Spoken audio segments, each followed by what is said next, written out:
Good morning, everybody. It's your boy, Mark, an MUFC fan, and you know what? It's the morning views, guys, and it's a big one because Man United came out with a victory, a startling victory.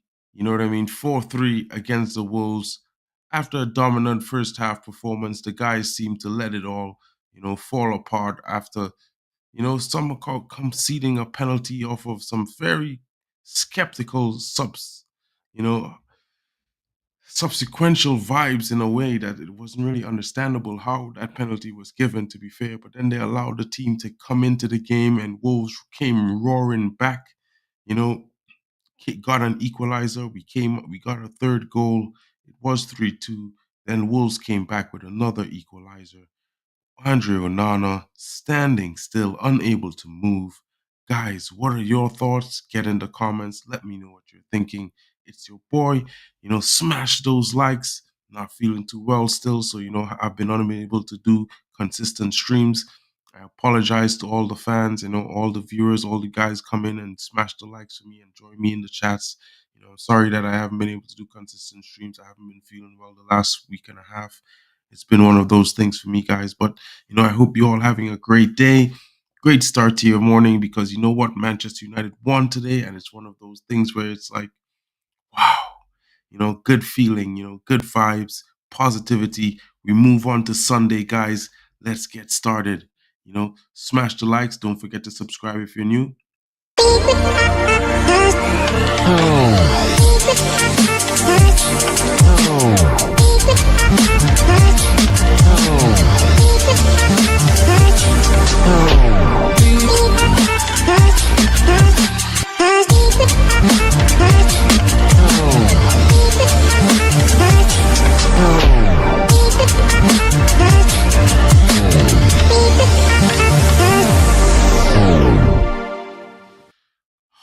Wow, heart palpitating stuff last night. Was a great game for the neutrals, even more fun game for United fans. Although it might have almost gave me a heart attack, guys, watching that game, was mad in some moments, but at the same time, let's start on right on with it. Let's assess what happened. The first half performance was very good. I would have to say that, we were dominated the first half. We had like what, 10 shots on 10 shots in the first half, two on target, two were goals, you know what I mean? Two offside goals as well. One of those things where it was like, wow, how come those goals were given offside? But you see Marcus Rashford, everyone has been talking about him for the last week. We don't condone, the disrespect to the club. As a player, grew up from the academy, been here so long, the most senior attacker in the team. He's supposed to know better. But at the same time, he came back.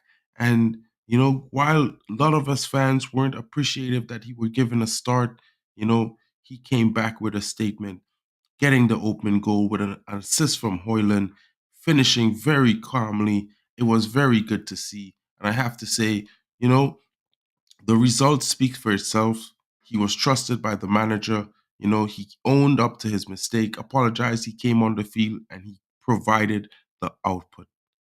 Guys, you know what? We could be mad at Marcus Rashford. Like, I'm very critical of him. Like, I'm always are. I'm very critical of Marcus Rashford, but it's because I have so much expectations for the most senior attacker in the team.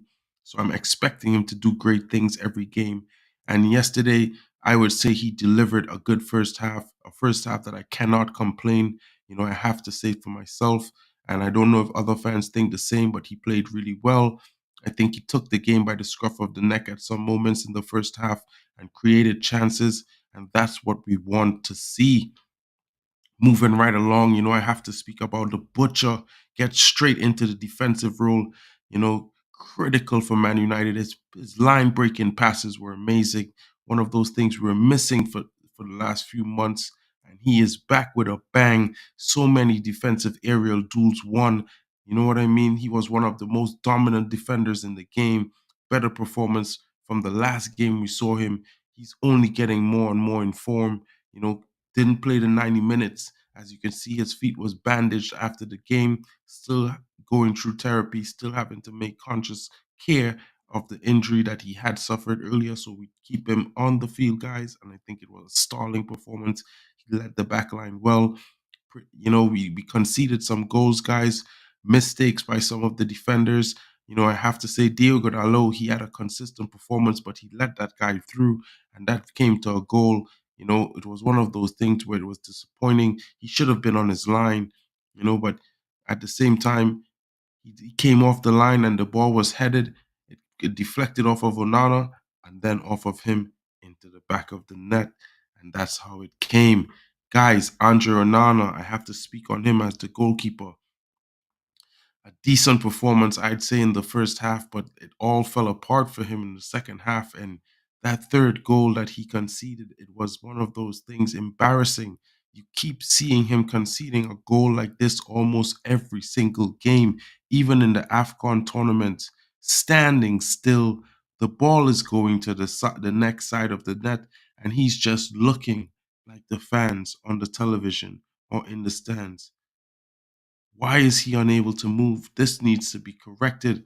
We need to draw light on this because this might be a hard truth that we all may not want to admit, and we know that Man United has had issues with finding goalkeepers when we had to replace Casper, we had to replace Michael. It was one of those things where we went through a couple of goalkeepers. Even David De Gea had a rough start to his career at Man United. But for 50 million euros at 28 years old, can we afford to give Andre Onana more time when he's continuously and consistently giving up easy goals that, completely deflate the confidence of the team ahead of him? Guys, your thoughts in the comments. Let me know what you're thinking. I'm starting to think that maybe we need to think about the harsh truth and maybe bench him for his own good because, the team performance was good. And I can't say that Eric Ten Hag tactics were bad. In my honest opinion, I think they were good. I even would have to draw a reference when I say, you know, when we conceded the penalty, based on the performance that Casemiro was having, he had a decent first half. He gave up a yellow card very early in the game in the first 4 minutes, but then United scored a goal, so that was forgotten. He was doing well, keeping the balance in the midfield with Kobbie Mainoo, providing an outlet for Bruno to be creative, and then conceded that penalty in the second half. He was then replaced by Scott McTominay, who came on with a bang in the first few minutes, scoring his goal and showing why the manager has put him on the field. Guys, Scott McTominay might not give a great performance when he comes on, but he comes on and he grabs that goal, and it's shocking.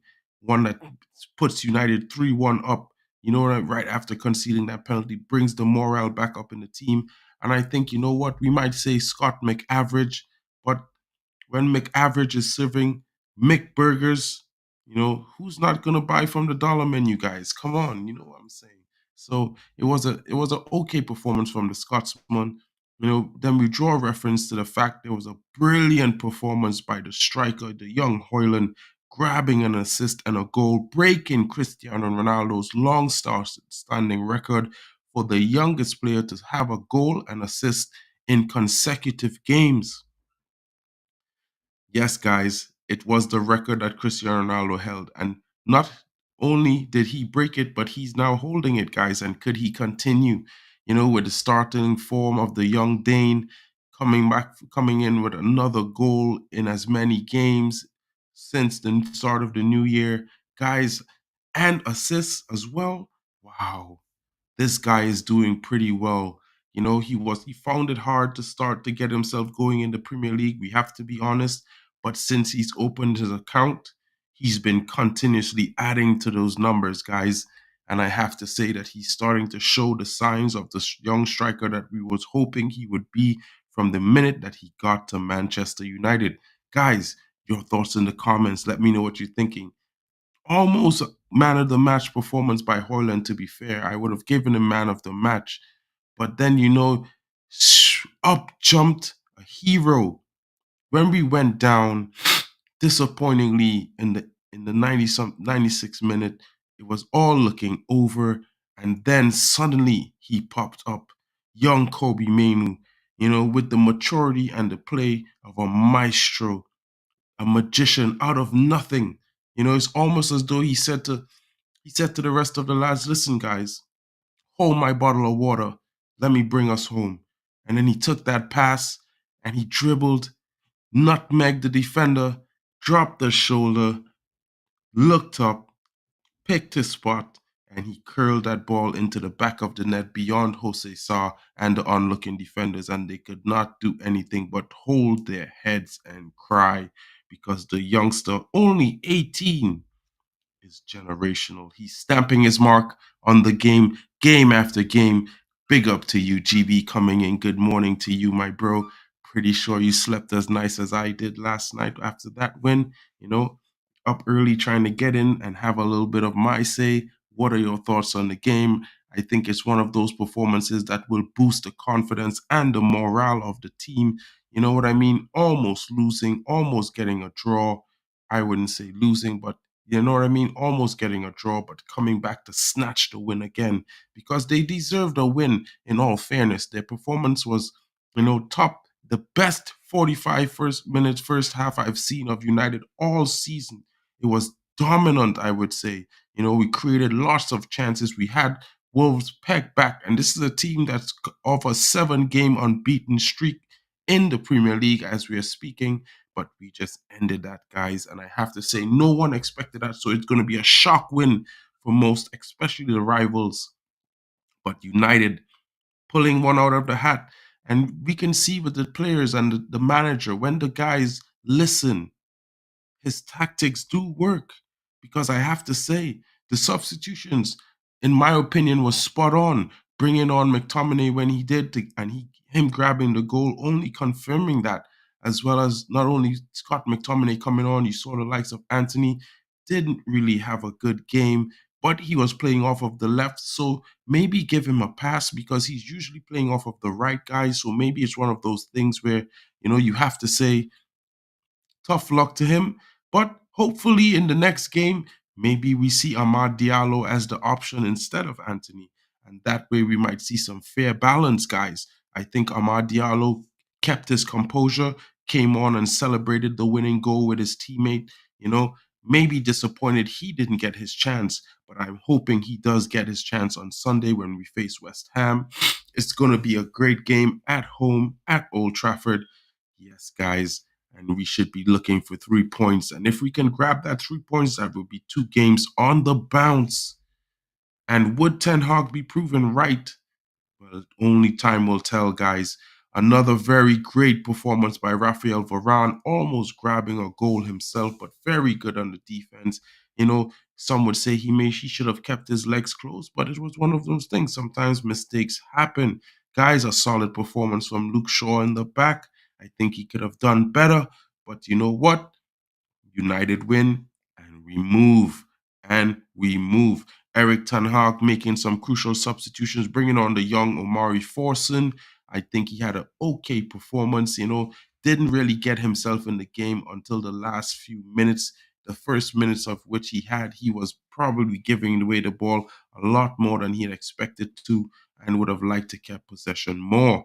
But at the end of the day, I think he found himself and he started playing with the team and helping create space for the match winner in Kobbie Mainoo.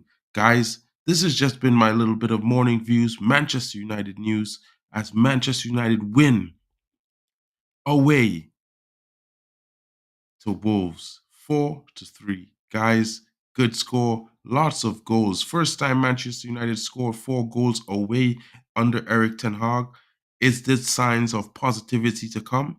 Guys, get your thoughts in the comments. Let me know what you're thinking. Hope you all have a great day. We'll definitely be back later with more streams, and I hope you all will be here. Don't forget to leave your comments, like, and subscribe. Thank you for joining me. It's been your boy, Mark, an MUFC fan, just giving you some morning views as Manchester United win. 3 points in the bag, move up the table. Yeah, we're in seventh place, tied for 1 point behind West Ham, but we face West Ham.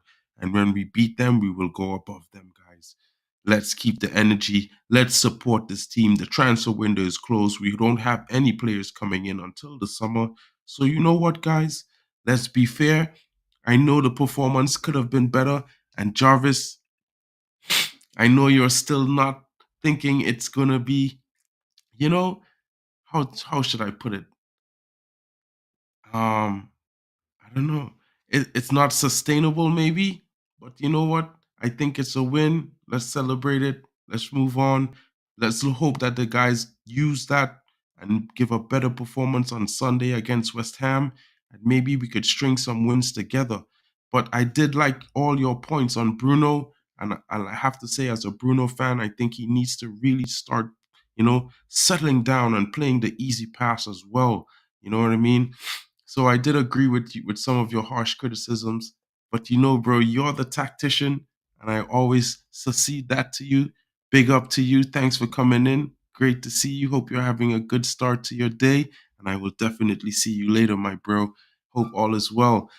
And I hope Mick is having a great start to his morning. That win was much needed for a lot of fans, because we all put our hopes into this team and we hope for them to do their best.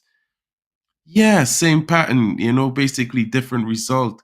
It was good. I think one of the shining lights is Hoyland Jarvis, in my honest opinion. I like his consistency right now. He's grabbing those goals. Even if he's not getting much created for him, he's creating it for himself each at least once time, and he's clinical with it. So, maybe he could have grabbed another last night, but I'm happy for the young lad getting the assist he's creating for the team. You know what I mean? Yeah, I think Garnacho, he could have had much more going on in the game. He needs to do a little bit better, but onwards to the next one. I think the team performance is improving. The defensive stability is getting better. I just, kind of want to blame Onana a little bit for the goal that he conceded. Actually, the last two goals that was conceded, but at the same time, I think let's give it to the defense that, for the first half performance, we haven't seen one like that all season. And I hope to see another one in the game at home because I mean we're at home. So maybe we could give it a first half and a second half performance of that caliber. Same as Bayern away, Galatasaray away, Copenhagen away, even Newport. Yeah, like we need to take more chances. We create when we create chances, I feel like we need to be more clinical, venomous, like, get some 5, 6 goals going. You know what I mean? Hype. But at the same time, realistically, I'm kind of happy that some of the players are finding their goal scoring form right now, and I hope that they continue. And I hope that with each goal that we haven't scored we really haven't scored 4 goals away from home in the Premier League, you know. So I think this is positive. I think United always performs better in cups. Like historically, we've always been great in cups. It's just the league. Sometimes we got that bookie form. And I hope these guys could use this and push on and move forward and use this as a building block for the next game coming on. Because at the end of the day, it's not looking too good. But maybe if they could string another win and another win together, maybe it could start looking better. Yeah, I saw some moments where we did overcommit and yeah, we didn't kill it off. And then, they came back to bite us. It was kind of like the last game when we played against West Ham, Travis. You remember when we had that chance in the box and then the ball ricocheted, fell to Ahmad Diallo, then he put it back to the middle at the top of the box. Then we lost possession and then they hit us on the counter and they scored a goal, so it's one of those things where when we get the chances in the box, we need to take them. Scott McTominay had a brilliant chance, him right in front of the goal mouth. The line's flag was down, and he smashed it against the keeper's feet. I think he should have took more time, maybe shuffled to the side and just passed the ball into the net. But sometimes, you don't know what's in these players' head. They need to take a calmer. You know what I mean? I don't know what's going on. They start getting giddy more than fans, maybe sometimes. But I hope that they could do better. And I think with the goals that they've been scoring, I think it might be seen that we could see that the team is becoming more of a threat going forward. Yes, Jarvis, the positive was the off the ball movement. We opened up a lot of space in the low block. That was impressive. And I have to say, Jarvis, the players weren't static. The forward line, they were moving. Everyone was moving in different directions. But you can see that they were all moving into directions where they were creating a positive space, and each one of them could have received a pass. If you look at the goal that Rashford scored when received the ball on the penalty spot before turning, Garnacho breaks to the right, but he's keeping himself on side, dragging that defender away. And then, on the left, Rashford is coming in at the top of the box, but slowing his run down. So when Hoyland plays the ball to him, the defender is already caught in two minds. Yeah, it's starting to look a lot better, Jarvis. And you know what? More of that. I want to see more of that on Sunday. Compo Smith, if Onana is our GK next season, I doubt. Bro, I was, I was I woke up my neighbors when Onana let that goal in. Bro. I woke up my neighbors. My neighbor was banging the wall. I definitely have to, get her like some kind of bouquet of fruits and apologize today, before the day is done, because it was crazy with how I was reacting last night. Yeah, I couldn't control it. Normally I try to keep myself down, but when that goal went in, I was furious. It was so disappointing. I felt deflated for the team when he let that third goal in. I was like, oh my God, did we just lose this game? Did we just draw this game? How could this happen? It was one of the most disappointing moments in the game for me. But I have to say, though, the only reason Wolves got a sneak or a little back into that game was because of that dodgy penalty. I have to say, we need to go back to the old school. I really don't understand how a flick can get you to fall like that. You know what I mean?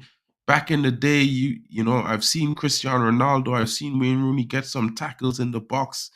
Bro, those tackles would have been penalties today. These guys would have probably scored more than 100 more goals to their tallies in the league if those things were penalties in those days. In my opinion, I feel like a penalty needs to be a tackle that completely takes your feet away from you, taking you off, forcing you to the ground. I feel like that's the way a penalty should be when it comes to a tackle in the box. I feel like flopping and diving is being promoted with the subjectivity that we're using right now to decide some of these penalties. And the VAR is not helping.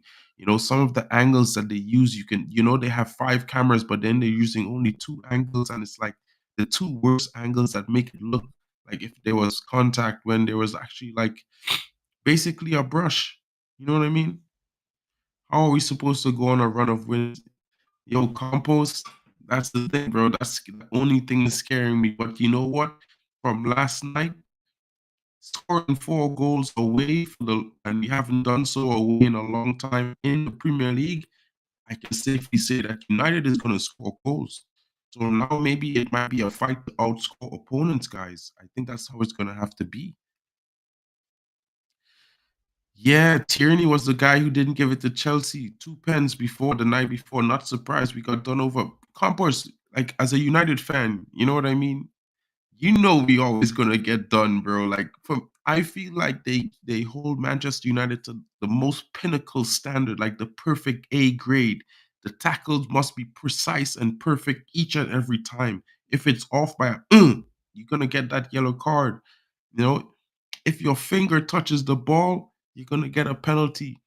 You know, if your hand is offside because you're stretching to pull yourself in a run, you're gonna be given offside because even though your hand can play the ball, Man United is getting an edge, and they can't have that. The biggest name in football has to be always be kept at the measure of excellence. I always think that. A negative was our ability to dictate the tempo of the game. We need to be able to take it down a notch and gets too wild. 100% Jarvis. In a way, Jarvis, this is why I wasn't so mad that he brought on Omari Forson. Because when I see Omari Forson playing in the youth, he's one of those players who keeps the ball and he's smart with it. He would drive into positions and open up space for other teammates and pass the ball. And last night, I felt like he wasn't having such a great start to his cameo because he kept giving away the ball instead of holding on to possession. And I don't know, Anthony as well. Like I'm trying to back him and have some faith in him because you know what? I think he's had a lot to deal with this season outside of football and it's affecting his football, you know. But his performance last night wasn't really too great. You know, people might blame him for one of the goals because he tried to take a shot, but I feel like in that moment of play that him trying to take that shot was the right thing to do. But at the same time, you know, he wasn't really giving a great account for himself. We definitely need to do more of this, GB. 100%. Protect the ball, keep it on the ground, short passes, play the ball around, bring the team out, force them to get frustrated, and let them start making rash tackles. This is one of the things we certainly must start doing if we're going to have to, you know, make a push at least to get top four because we're going to face some stiff opposition coming up after these next four games. So these next four games, we need to iron out all our little mistakes and perfect them. You know, guys, what are your thoughts about the overall performance of the team? What are your thoughts on Eric Ten Hag's tactics and substitutions? You know, let me know in the comments. You know, I'm about to close up. I'm gonna be here for like 5 minutes again. You know, not I didn't want to stay too long. I know it's one of those mornings and everyone is up and antsy about football. And it's, you know, I got stuff to do, but you know what? I was so excited after the win because it was one of those things where I feel like, you know, we deserved to win the game. All in all, we deserved to win that game. You know, the way we conceded the last two goals, I would have to say is criminal. You know, and I would give that minus points on the team as a whole overall, 2 points minus for the way we conceded the last two goals. Because at the same time, yes, I would question Onana on those things, but then you know there are other passages of play that led to him being in those situations. So you know, gonna have to take blame for that as well. But at the same time, all in all, a good reaction from the team, an amazing match-winning goal from Kobe Mainu. I can't stop looking at the replay. I have to be honest. I've been talking about this youngster for weeks. Jarvis has been probably sick of me in the first 5 weeks of the season talking about him when he was still injured. You know? Yes, Jarvis. Jarvis. You know, Hoyland. I like that youngster. And he's creating for himself. He's creating things for the team. You know, he's getting the players involved. And I feel like this was probably the breakthrough for him because, you know, he wasn't getting the passes. So he decided, now I'm going to pass to these guys. And maybe when I'm open, these guys will pass to me. And the team's starting to pass and move, Jarvis. Can we actually say the team is starting to pass and move? Because I feel like we were passing and moving last night 100%, you know? And guys, I would like to thank you again for coming in. Big up to you, GB. Big up to you, Jarvis. You know, thank you for being here, Compost. Hope you all have a great day. And I'm going to go on with the last note saying, match winner from Kobbie, Kobbie-Sational. You know, Kobbie sensational. That guy, whew, yeah, that's for a number nine, that's just turned 20. Those are very good numbers. 15 out of 15. That's top class. That's the kind of numbers you want from your number 10, Jarvis. Well, maybe even better numbers, but you know, you want perfect scores from your top attackers, you know? And for the youngster that everyone was questioning for the first 20 games of the season, let's hope he answers all their questions with the remaining games, Jarvis. Because if he could and if he does, his numbers are going to be nice for a first season in the Premier League for a 20-year-old being depended on to be the lifeline for Manchester United. But you know what, Jarvis? Hoyland's day, I have to give it to him, but he's going to have to share it with Mainu this morning because, you know, Compost, catch you later. But Mainu, this young man is a treasure. Guys, you know what? I'm going to tell you one secret. Prepare yourselves for when Dan Gore Jr. joins him in midfield. And with that, I'm going to end the stream. Guys, hope you all have a great day. Manchester United won 4-3 to Wolves. We move on to Sunday where we face West Ham, and it's going to be at home at Old Trafford. Let's get another win and let it be two on the bounce. Guys, it's been your boy Mark and MUFC fan with the morning views. Oh.